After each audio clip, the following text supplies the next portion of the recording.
Hi guys, James at RampantLionReviews again for you today with another beer review. For this one we are going to head down to the Netherlands once again, and we're going to have a look at another beer from a brewery who have featured on the channel before, and I've had some good experiences with these guys in the past, and I'm curious to see how this one turns out because this is one of my favourite styles of German beer actually. So we're going to go to Breda in the south of the country. I think that is in Zuid-Holland if I remember rightly, and we're going to have a look at another beer from Brouwerij Frontaal. So this is my second dedicated review to one of their beers, and it's also the third time overall that these guys have featured here on the channel. So this particular beer is called West. It comes in at 8.5% ABV, and this one is a Doppelbock with pecan and vanilla added to the brew, part of their Compass series. So yeah, very curious to see how this one turns out. As I've told you numerous times on the channel, I am a huge fan of the big malty beers like Doppelbocks, Scotch ales, quadrupels and things like that, and this is one that just kind of caught my eye actually when I saw it. So I bought this beer at De Bierwinkel in Leiden, which is an awesome beer shop, and I would highly recommend that you go and check it out. You can check out my out and about video that I did for De Bierwinkel. If you don't believe me, you can go and check that out in the out and about playlist. But yeah, the bock style and the Doppelbock, from what I understand, is actually very popular in the Netherlands, and this is something that I didn't know until I went back to visit this time. So yeah, very curious to see how this one turns out. Nice to return to Frontaal, of course. The other two reviews on the channel featuring these guys would be the North that I reviewed for you a good couple of years back, I think in 2018 or so. That was a big imperial stout, and then I also reviewed a collaboration that they did with Handbryggeriet and I think Servicium, if I remember rightly, from Norway, and that was another imperial stout actually. So nice to try something a little bit different from these guys, but hopefully I can try like an IPA or something from them at some point fairly soon as well, because I know that these guys are very well respected. But yeah, definitely nice to have them back on the channel, and nice to have some Dutch beers as well. And as I've told you, the quality of the Dutch craft beer is very good. Since this is a Dutch review as well, a massive shout out to my friends in the Dutch Beer Collective. We've got Remy Den Dupe, who is Beer Geek Holland. We've got Douglas, who is Beers with Douglas. We've got Herben, who is Dutch Beer Geek, and then we also have Thomas, who is Thomas Open. Make sure you check out these guys' channels. They're doing some really nice videos there, and you can of course check out the joint kind of thing that they have, the Dutch Beer Collective. You'll find the link to their Facebook and their Instagram page in the video description below, and through that you can find all four of them. So go and check out their reviews. Lovely guys. You've seen Thomas on my channel a little bit already, and the other guys have joined in with different live streams and things, and you will see them on the channel again in the future. But if you want a more up-to-date picture of the Dutch beer scene, then check out their channels, because they're reviewing Dutch beers all the time.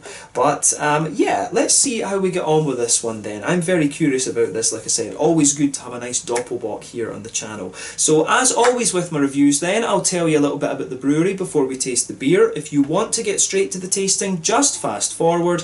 All the usual links are in the video description below. That's the brewery website, the link to my other reviews that I've done from Brouwerij Frontaal before, and no doubt there will be more added to that list in the fairly near future. There's all the usual social media down there. If you want to see more reviews, do please consider subscribing to the channel. The whole channel of course has a geography based tagging system, so you can go into the homepage and search for beer based on country, city, state, county, province, prefecture, whatever it is you're interested in. Do check out the playlists of beers from different countries. There is one there for all the Dutch beers that I've reviewed for you. That's being added to very regularly at the moment, because I did bring a lot back with me. And as always, please do get in touch and let me know some of the other beers and breweries that you guys would like to see me review. It's always great to hear from you guys that are watching the videos, and the support that you show the channel is hugely appreciated. So anyway, to tell you a little bit about Brouwerij Frontaal then, on to my brewery notes. So Brouwerij Frontaal, as I've told you before, were founded back in 2015 by Rob Bokens, who had been a home brewer for a number of years, and he previously worked as a chef as well, so that's quite a common background actually for people to get into brewing. But the brewery are based in Breda in the south of the Netherlands. I think that is Zuid-Holland, but I would have to check that on the map to be sure. But the company was founded at a collective space for entrepreneurs, and they've still got a tasting room there actually. But in 2016, they moved to a new site at Fabrik in the city, and they opened up a tasting room there with a terrace, and this actually increased their capacity from 3,000 to 20,000 litres. They continued to expand over the coming years, and they used crowdfunding to invest in a lot of new infrastructure for the brewery, brewing equipment, bottling lines, canning lines and stuff like this, and by the end of 2019, they'd produced 130,000 litres. That year, they also opened up their new tasting room in the Fam Factory, which is called the Frontaal Cafe. Hopefully I can go and check that out sometime, but they hope to produce around 200,000 litres across 2020, but I'm guessing because of the whole COVID-19 situation that may well not have come to fruition, but we'll just need to see. The important thing for companies over this period is that they survive. But they've also added a lot of different barrels to the brewery this year for sours and barrel aging and stuff like this, and as of October 2020, when I'm filming this review for you, these guys have produced around 140 different kinds of beer according to Untappd. So yeah, very cool brewery, this one. This is one that I actually didn't encounter the first time I went to, well, the last time I went to the Netherlands back in 2014. And it was one that I did discover a little bit later, but as I said, these guys have done some very nice beers from what I gather. I would like to try the South and the East actually, just to kind of round off the series, if you like. So that's something that I definitely need to do at some point. But I'd love to have a go at some other IPAs and things like that. They had a beer that looked quite interesting called Man in the Moon, which was a West Coast IPA. That would be really nice. And one of their double IPAs also sounded very good as well. So fingers crossed I can get a hold of some more different things from Frontaal over the next while. But I think the double IPA you could well see at some point, because that is one of their core range beers actually. So yeah, very curious to try more beers from these guys in the future, but in the meantime we do have one that is very good, I think. But if you want to learn more about this brewery, you can of course check out the brewery website. You can go and check out my friends' reviews over at the Dutch Beer Collective. I'm sure they've reviewed a lot of different beers from Frontaal, and you can of course check out the website. Like I said, you can follow their Facebook and Instagram to keep up to date with all the latest goings on, and you can check out the Rate Beer, Untappd and Beer Advocate pages to learn more about all the different beers that these guys have done. So yeah, let's see how we get on with this one then. I'm very curious about this beer, I have to say. As you'll know if you've watched the channel, and as I mentioned earlier, I absolutely love Doppelbocks. I think this one, from what I gather, I think from what Thomas over at Thomas Opent was telling me, this is the first year that they've put pecans in it. So yeah, this one might be a little bit different from what I gather from the previous years, but you can see the artwork is very nice in this one. This is a 330ml can. I think I paid about 5 or maybe 6 euros for this in De Beerwinkel. So yeah, it should be pretty nice. As you know, if you're into your beers, the Doppelbock is actually a lager style of beer, a bottom fermented, cold temperature fermentation. So yeah, you don't see too many of these about, and I think this is a very much a kind of seasonal beer for the likes of, you know, October and November in the Netherlands. I didn't know that until I actually was there this time, and there was loads of Doppelbocks around, which obviously I was very happy about. But there you can see on the bottom of the can, there is the Brouwerij Frontaal symbol. You can see that along with a nice little bit of can sweat, condensation. But yeah, very nicely presented beer, this one. It tells you on the side here the ingredients in this one are Pils malt, Munich malt, golden naked oats, chocolate wheat and roasted barley, and the hops in this are Tettnanger, Mandarina Bavaria, so that should be pretty nice. Mandarina Bavaria, of course, about 8% alpha acid from what I remember, and it usually in an IPA or whatever it will give you some nice orangey flavour actually, and Tettnanger are the kind of German noble hops from Baden-Württemberg. So yeah, Hallertau I think are more common. I don't know if Hallertau is actually a bigger producing region, if you like, but yeah, Tettnanger is from Baden-Württemberg, which is a bit close to the Netherlands, so I guess it makes sense that they would use hops from there. But yeah, this one should be very nice. 330ml, like I said. It says on the top of the can, black top, beer for thought. So yeah, let's get this guy out and we'll get on with the tasting then. Very curious to see how this turns out. I think my friend Herben over at Dutch Beer Geek, I think it was him that I saw through Instagram that had reviewed this, but I'm sure a couple of them in the Dutch Beer Collective will probably have reviewed this beer, because it is supposed to be pretty damn good from what I gather. I told Peter in Beerwinkel that I love Doppelbocks, and he said, well, take this one, and I was like, no bother. There we go.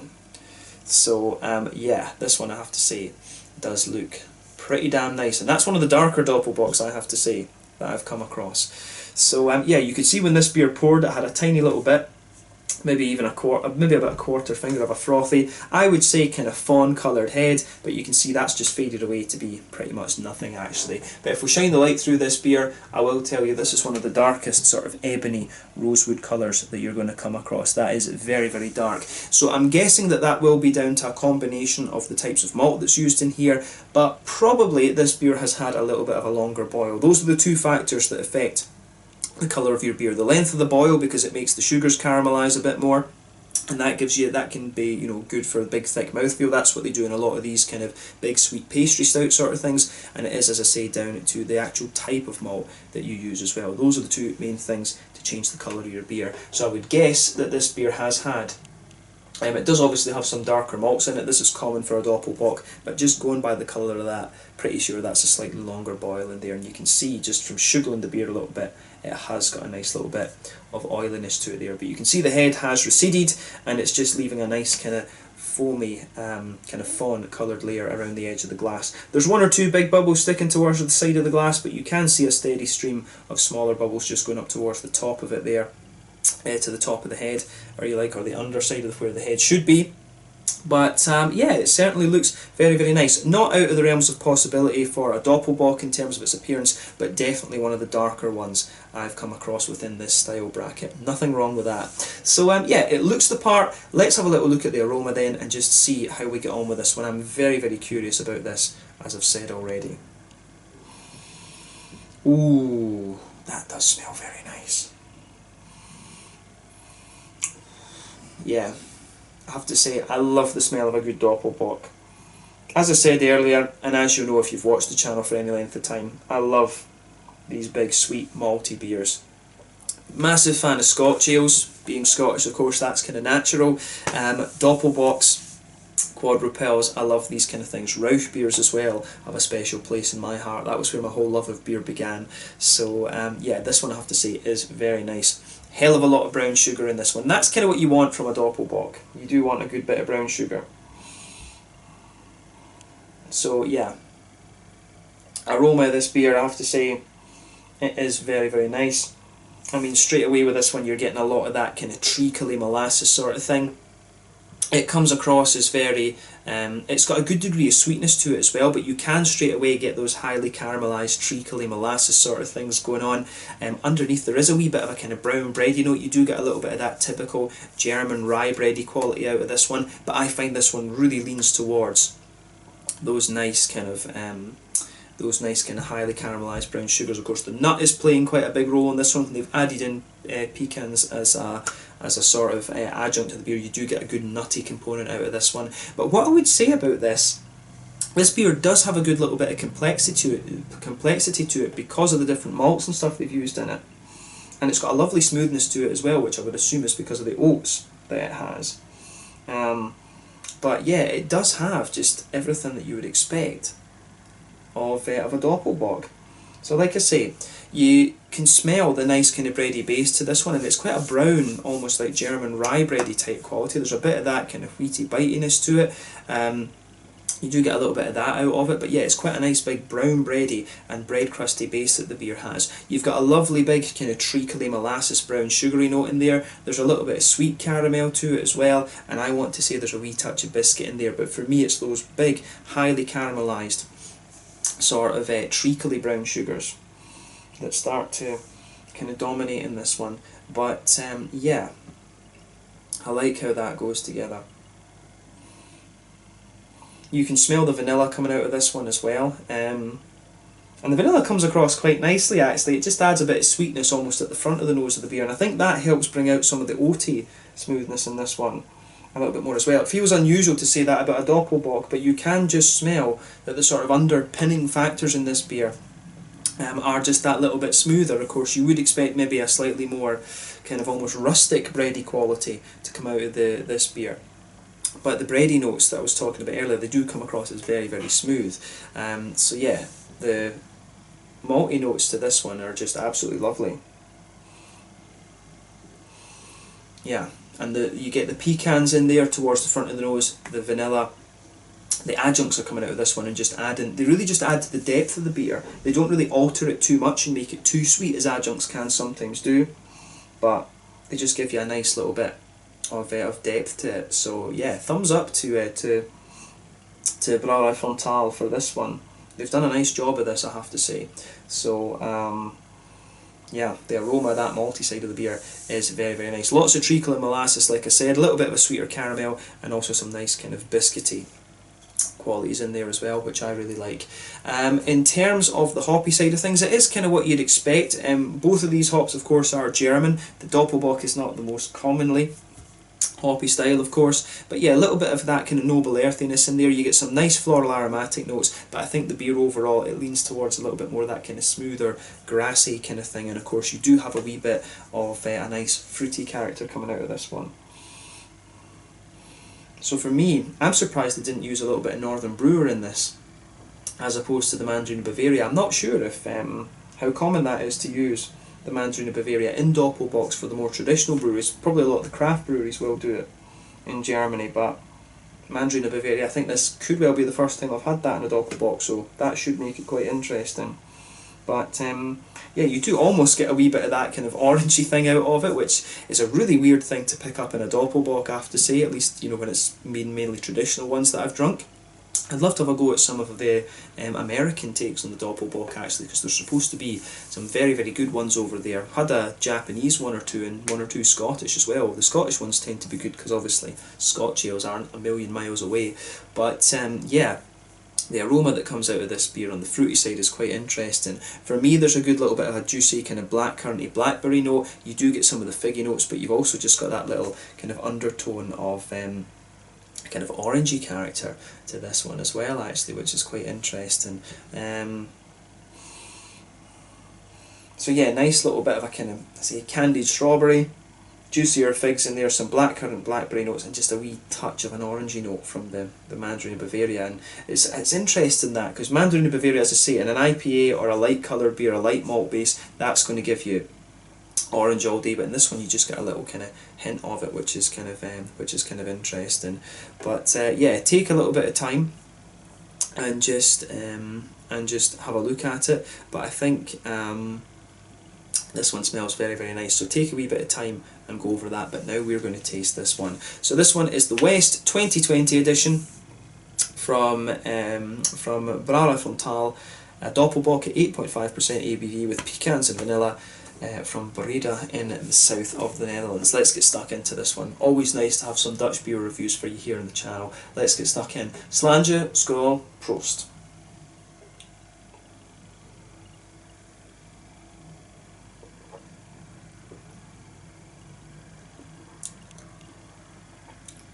Ooh. That is very nice, actually. It's not quite what I expected. I did expect it to be a little bit kind of... It's quite a dark Doppelbock, I have to say. And you know, I was in two minds about it, because obviously the colour is very dark, but I was thinking with the adjuncts and stuff that it has in it, it might be just a little bit sweeter. But yeah, it's lovely, but it's just not what I was expecting from the aroma.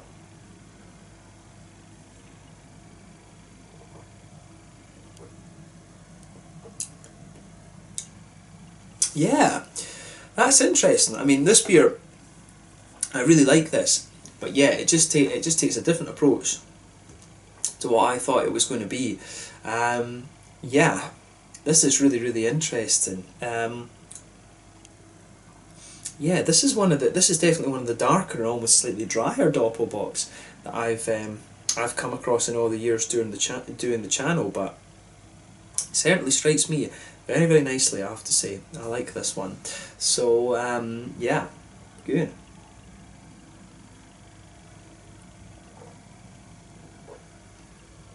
So sugar it around your mouth a little bit and just let all these flavours open up.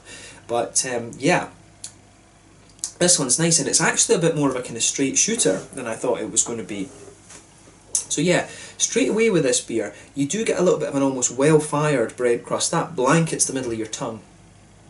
You can feel that the oats on the middle third of your palate, towards the front, you can feel the oats are just kind of smoothing that out a little bit. But then as you move just kind of further back and over into the border of the third part, the final third of your palate, the back third of your palate, you can feel more and more of that almost brown bready, rye bready sort of thing coming out. But towards the back of the palate, you really have that toasty, almost slightly well-fired, bread crusty quality that comes out of it. You do get more and more of that, and you can feel that the wheat kind of sits on top of that a little bit though, and it starts to, it does actually start to smoothen out the beer a little bit, which is really quite interesting.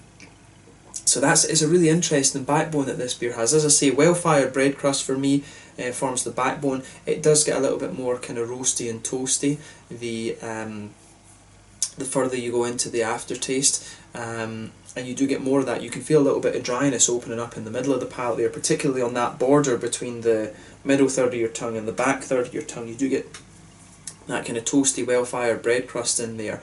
But yeah, the oats and the wheat, I think, both go quite a bit away towards smoothing this one out. It's in the front half of that middle third of your palate. I'm just surprised at how much of a role the oats actually play. It's really nicely done, actually.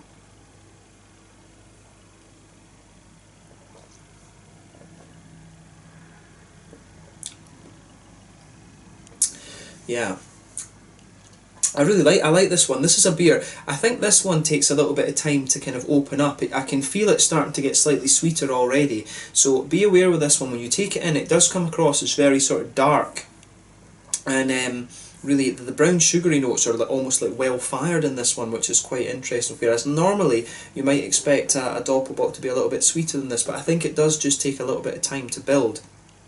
But yeah, on top of those two layers that I've talked about, we've basically talked about the backbone of the beer. Roasty bread crust in the middle third of your palate, more kind of oaty and smooth, a little bit more kind of rye bready when you move further back, and then you start to get a little bit of the more kind of smoothness of the wheat on that back third of the palate. This beer's got a really interesting backbone to it, but in the middle third of your palate, sitting on top of those nice oaty notes, that's where the brown sugars come out in this one, and it's a big, thick, oily, treacly molasses sort of thing you're getting out of this one. And again, it's not overly sweet. It actually comes across as almost really very dark and toasty, if you like. In the middle of your palate, in the very centre, you do get a little touch of a sweet caramel to it.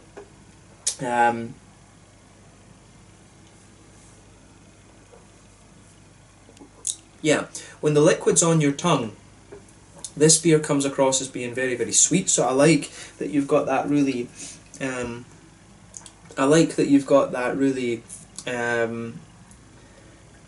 do you say it? I really like that you have that big oily kind of brown backbone to it. It's interesting, this, it kind of almost goes the opposite way from what I've had in other beers before, and as I say, you go further into the aftertaste with this one, you start to get the more roasty toasty elements in the very centre of your palate. So it's almost like the very dark oily brown sugars form the backbone of the beer. As you move a little bit further up from that, you start to get the kind of sweeter caramel to it, and then some of the biscuity notes as well. And when you've got the liquid on your tongue, that's when you really get the sweetness out of this one. That's when you get the sweeter elements out of this.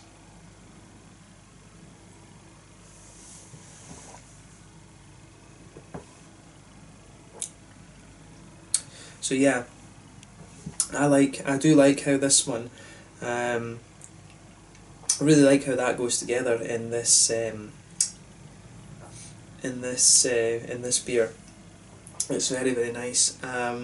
It's just a very different approach to the style than I've had from other breweries before, and that's one of the things that really kind of piques my interest with this one. The vanilla and the nuts for me are really quite subtle in this. I mean, if you go towards the front of that middle third of your palate, you can just feel the vanilla starts to come out a little bit more with the kind of oaty side of things. And if you go to the very centre of your palate and just kind of creep forward, if you just gradually go forward, you'll notice that the pecan flavour starts to kind of rear its head a little bit. As you gradually move forward on that kind of centre line of your tongue, you'll feel the pecan flavours just come out. But they really are quite subtle for me. I think the brown sugars, the darkness and the big oily characters of the brown sugar really dominate this beer for me. So it's definitely one of the drier and more kind of roasty, toasty, well-fired type Doppelbocks that I've come across. And I mean, as I say, remember that these are lager beers. Your Doppelbock is essentially, it's a double bock beer obviously, but it's almost just like a very, very strong Dunkel, or just a very, very strong German Dunkel. And at 8.5%, I think this is just slightly stronger than the German ones I've had. Most of the German ones, you know, the Celebrator, the Maximator and things like that, yeah, normally they're between 7.5 and 8%, so this is slightly stronger. And I do suspect, just going from the way that this one kind of comes across in its flavour profile, I think this has had quite a long boil. I think this has had maybe 2 or maybe even 3 hours boil. It could be even longer than that, 3 or 4 potentially, just going from how kind of toasty the sugars are. But it's very nice, as I say. Thumbs up to Brouwerij Frontaal from this one. It doesn't do anything surprising, as I say. It just comes across more kind of toasty and well fired. It's quite a straight shooter in a lot of ways, I would say.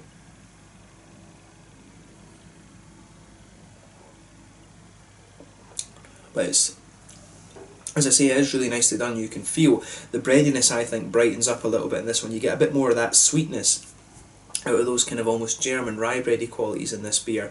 It does sweeten up the more and more that you drink it, this one. But on the hoppy side of things then, back corners of the palate, you've got a nice little bit of earthiness to the beer. As you move further forward along the side of the palate, really nice, you know, you do develop a little bit of a herbal quality to it, but then as you reach the front kind of corners of the palate, you've got a nice little bit of floral aromaticity there, and then round the very front curve of the tongue, the beer is just a little bit lighter and more grassy for me.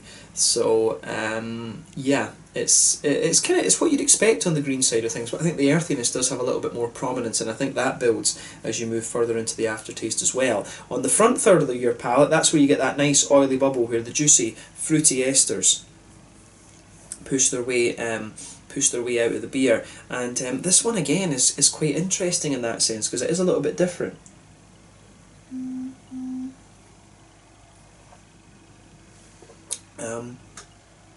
But yeah, on the fruity side of things then, I think this one, it starts off and there is a wee bit of that kind of, almost like, how would you say, kind of cherry. You do get a wee bit of that kind of sharper raisiny cherry sort of thing in the beginning, but very quickly that sort of fades away to give you more of, it does give you more of that kind of lighter, kind of juicy, figgy sort of thing. Camera control's going a bit crazy, guys. It just does it sometimes during these videos. But yeah, when you take this beer in, just a wee bit of that kind of cherry raisiny sort of thing, and you get that kind of lingers there if you go towards the back of that front third of your tongue, but as you move further forward, you do get a little bit of the more kind of figgy, juicy sort of thing, and then on the front edge of your tongue, you do get a wee bit of a, you do get a little touch of a kind of oily blackcurranty blackberry sort of thing. But the thing that I notice about this one that's quite interesting is that when you go to that border between the front third of your palate and the middle third of your palate, it's got a distinctly like almost toasty, well-fired, sort of cakey kind of thing to it. It's like a bit of brownie almost, the one that you get right on the edge of the baking tray. It's kind of like that. And then you can feel the dryness under that front third of your palate. You just get the kind of roasty, toasty dryness just sitting there under the fruit. So you don't get quite as much juicy fruitiness out of this beer for me as you might. And when I'm thinking about it, the thing that I think really dries this beer out, to be honest, would be the chocolate wheat and maybe the roasted barley, the black malt. Those would be the two things. I think the chocolate wheat would maybe smoothen it out a little bit, but I think the roasted barley in this one, I don't think the traditional, that would explain a little bit of the colour, but I think the traditional German ones don't use roasted barley. I think is basically the equivalent of black malt almost, and I think that's what's really given this beer the slight kind of dry edge that it has. And for me, usually a Doppelbock, just, it has to be, this one does have sweetness in it, but a Doppelbock for me is more oily rather than having a bit of dryness to it. But every brewery, as I say, is going to have their own interpretation to the style, so just be aware of that. This is definitely a very dry and kind of roasty, toasty Doppelbock for me, and the thing that really highlights that for me is actually the fruit, that kind of roasty, toasty dryness that you get on the front third of the palate. But do I like this one? Yeah, I like this. So this is quite an interesting one for me. I've had quite a few Doppelbocks recently, and this is definitely one of the drier, more roasty, toasty examples I've had, and that's what makes it kind of stand out a little bit. But it's an interesting beer, and I like reviewing beers that make me think a little bit, so thumbs up to Frontaal for that. I do want to get a few of their IPAs to try actually though and see how they do the lighter end of thing, because all the beers I've had from these guys now have been, the two before this were both Imperial Stouts, and this is a Doppelbock, so I'd like to try, you know, a Pilsner or a Helles or something would be good, but a straight up IPA, a New England and a West Coast would definitely be an interesting one to try from these guys. But yeah, very roasty, toasty, slightly drier Doppelbock for me, this one. In terms of the mouthfeel then, what would we say about this?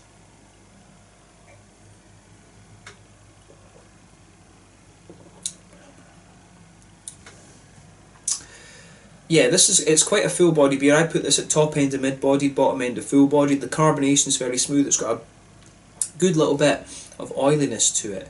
And as I say, it does get drier. This beer gets drier the further you go into the flavour, and it does get a little bit sweeter the more that you drink of it as well. But like I say, for the style, I do find this one a little bit dry. In terms of bitterness, I think the bitterness in this is a little bit higher as well. I would say that this is maybe about 30 IBUs. I think did it say the IBUs on the can? It's actually 45.